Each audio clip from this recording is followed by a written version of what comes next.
Welcome to Prince Jordan House. Exercise number 79 and 80. Sir Kailash Chandra. 140 words a minute. Be ready. Start. Sir, I am a great believer in the public sector, and I have often said in this house that public ownership can take many forms, that it is not necessary for us to think in the old terms of complete nationalization. The British Labour Party has on this question done a great deal of hard thinking, and I would therefore say that it is a little disappointing to find that the returns from our public sector concerns are on the low side. Actually, I do not think that the public sector concerns should be condemned for that reason. They are new to their job. What about the returns that the private sector concerns give in the first few years of their existence? But we should have a high standard of efficiency in our public sector concerns, and we should make them yield good returns. If that is done, it will be possible for us also to reduce the burden of taxation on all classes of the community. I do not say that the public sector concerns should be run from a commercial point of view. Only profit is one of the things they have meant to yield. I would in this connection say that I would like our employees, I mean the poorer classes of our employees, to be associated in some way with the management of our public sector concerns. So far as our private sector undertakings are concerned, I have been thinking in terms of co-ownership. I think I said this last year, and perhaps I am repeating it again. I think our employees should be made or rather they should be regarded or should be given the status of shareholders, and they should have a voice in the management of the concerns they are running. They should have a voice in selecting the directors who shall run the concerns for the country.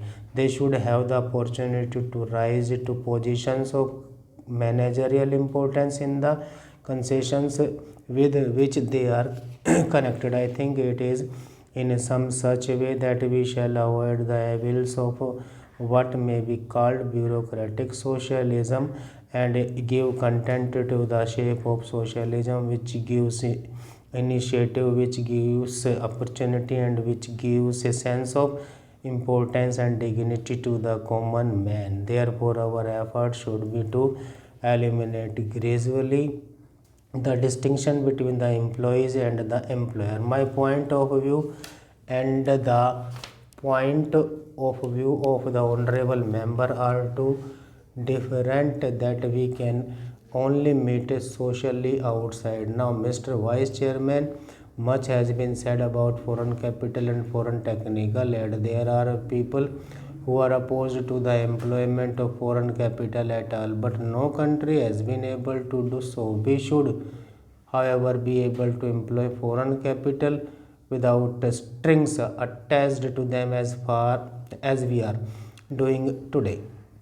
So far as foreign technical aid is concerned, we cannot dispense with it. I would like to say that there is a tendency in our country to be content with the second best or the third best. I think that in an unfortunate tendency we have in the world of technology and in the world of science a great deal to learn from foreign countries. We have to learn a great deal from the United States of America and Russia, and also from France and other countries, and we should be humble in our approach towards this problem. We should be prepared to give to our managerial staff opportunities of acquiring technical knowledge and technical skill in this country. I will finish in less than a minute. There is this question which has assumed great importance, namely the question of price control. I know this subject raises some difficult questions. We have to consider the position of the farmer who has been exploited for ages by the people of the city, but of whom are not rich. Many of them have to lead very humble lives, and the rise in prices, the rise in the cost of living, particularly in urban areas, is becoming very high. It is therefore necessary for us to have some system of price control. We should have a price stabilization board which should be able to regulate prices in such a manner that they are fair to the farmer and they are also fair to the consumer in the towns. We should eliminate as far as possible the middleman. Then I should like to say that I am glad that the finance minister has given up deficit financing, but the question which arises is how we shall finance our 12th five-year plan. Methods must be discovered which would enable the financing of the 12th five-year plan in such a manner as to provide the greater possible employment to our people. We must attach importance not only to our basic industries and to our heavy industries but to others also. Next para. Mr. Vice Chairman, this finance bill has been introduced at a time of crisis, at a time of external crisis. In addition to the Chinese on the north, we have incursions from the neighboring countries on the west. Therefore, it seems to me that this finance bill and the budget proposals should be defense oriented, but we find no provision for an increase in defense expenditure. It is still rupees 740 crores as it was at the time when the finance minister announced this proposals. If we are to put our defense in proper order so as to ensure the security of our country, if we are not to look for military alliances in order to supplement our defense forces, our defense expenditure must be increased considerably and it will have to be rupees 800 crores, 900 crores or even 1,000 crores of rupees. There is enough money in this budget to allow transfer of more to the defense services. Money has to be found by reducing expenditure on other items which absorb so much money. The expenditure on the plan is 200 crores of rupees on the revenue account and another 300 crores on the capital account. This must be drastically pruned. The plan expenditure must be reduced to indispensable expenditure which may be required for the development of the country like agriculture improvements and all facilities and aids that agriculture requires like village roads, minor irrigation, reclamation of land, anti-erosion project, literacy without which our agriculturists cannot increase their productivity, technical education which will also improve the productivity of not only the agriculturist but also those engaged in the industrial sector. There is certain expenditure which is of unjustifiable in the present circumstances, in the present crisis situation in which we are placed. There is the expenditure on the planning commission.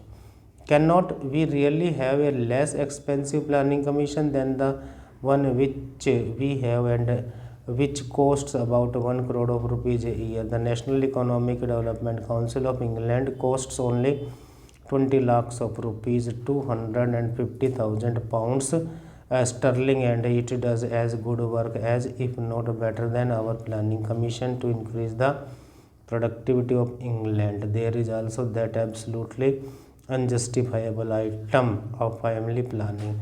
I believe that in the fourth plan it will be raised to 70 crores. Then about the expenditure on our administrative services, it has been growing steadily. We must have a commission on the pattern of the Hoover Commission, which proposed a reduction of $7,000 billion in the administrative expenditure budget of United States of America. We must have a commission on that pattern in order to go into the whole business of our administrative system from top to bottom, from the center down to the states in order to modernize it. We have been promised administrative reform committees in the secretariat. The Home Minister makes much of these administrative reforms committees. First of all, their objective is only to reduce the delay in the secretariat in order to reduce the expenditure. And moreover, appointment of administrative reforms committees from among the secretariat officers in is like asking the patients in a hospital to prescribe for one another. You must have an outside body, a scientific body of administrators composed of public men and of businessmen, such as the Hoover Commission was, in order to go into the whole business of the costly administrative systems under which the country is suffering. Then, in regard to our defense organization also, are we getting the best out of the money that we are spending, even out of the rupees 740 crores that we can afford? What we want for the defense of our frontlers is a mobile force, not the kind of force suggested by somebody in the other house the other day. They wanted the frontier to be defended by the whole army. They wanted the whole army to be deployed all along the frontiers. We want mobile force, well armed, well equipped, which will be able to rush the danger supports before these danger supports become more dangerous. The government has suggested that a police force would be enough to do the ordinary work of defending our frontiers. I hope it will be an armed police, something like the armed reserve police used in Madras now generally for suppressing the student riots. It might be better used in the ordinary day-to-day defense of our Pakistan border. Has the army got all the modern equipment that is required? Have we got enough machine guns, automatic rifles, mortars and grenades? And how many per unit? Have we enough small and medium tanks? Have we enough anti-aircraft guns? And have we enough helicopters, which are in evidence in the recent defense action against the Pakistan incursions? Have we got the new craft which does not rise above a few yards but which would be very useful in desert areas? Stop.